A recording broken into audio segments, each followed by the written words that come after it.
ओम श्री गणेशाय नमः। हरे कृष्णा, राधे राधे। मैं कुसुम सिंह छत्राणी आप सभी का अपने चैनल शिव शक्ति में हार्दिक स्वागत करती हूँ।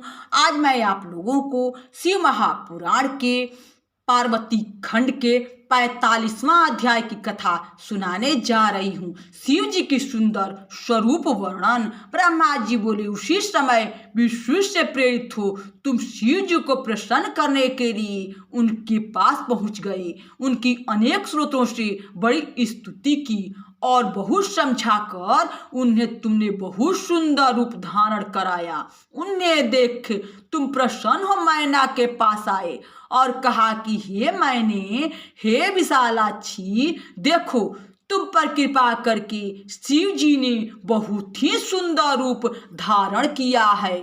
मैना ने देखा शिव जी ने करोड़ों सूर्य के समान तेज वाला सुंदर रूप धारण किया है।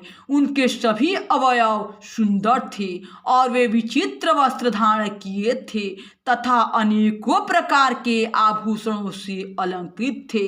उनका वह गौर कांतिमान रूप तथा सिर के अग्रभाग में चंद्रमा की रेखा शोभित थी। विष्णु आदि सभी देवता बड़े प्रेम से उनकी स्तुति कर रहे थे। फिर सिर पर सूर्य का छत्र और चंद्रमा शोभित थे। उनका परम रमणीय वृषभ तो और ही शोभायमान था।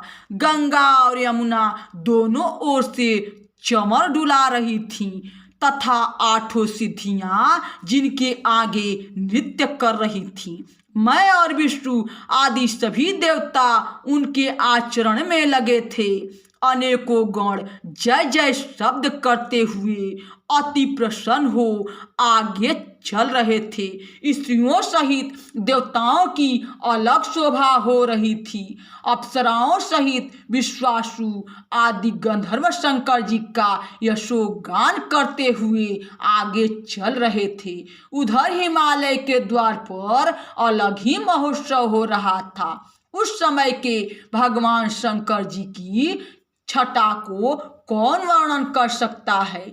शिव जी को देख मैना चित्रलिखित सी थोड़ी देर के लिए ठिठक गई। फिर प्रेम पूर्वक शिव जी से इस प्रकार बोली कि मेरी पुत्री धन्य है जिसने कि अपने महान तप द्वारा आपको प्राप्त किया। हे शिव जी, मैंने जो पहले आपकी बड़ी निंदा की है उसे क्षमा कर मुझ पर प्रसन्न होइए। शैलप्रिया इस प्रकार कहकर नम्र हो उन चंद्रशेखर भगवान की स्तुति करने लगी। उसी समय शिव दर्शन की लालसा से नगर की सभी स्त्रियां वहां आ गईं, जिनके विविध रूप श्रृंगार और भक्ति भाव का वर्णन नहीं हो सकता। नगर निवासी स्त्री पुरुषों ने शिव जी का दर्शन कर अपना जन्म सफल माना। शिव पार्वती की जोड़ी की प्रशंसा कर सबने ब्रह्मा की उस रचना की प्रशंसा की तथा इस प्रकार शंकर के दर्शन कर सभी कृतार्थ हुए। फिर तो पहले जैसे लक्ष्मी नारायण और सरस्वती ब्रह्मा को पाकर शोभित हुई, वैसे पार्वती शंकर को प्राप्त हो परम शोभा को प्राप्त हो गई।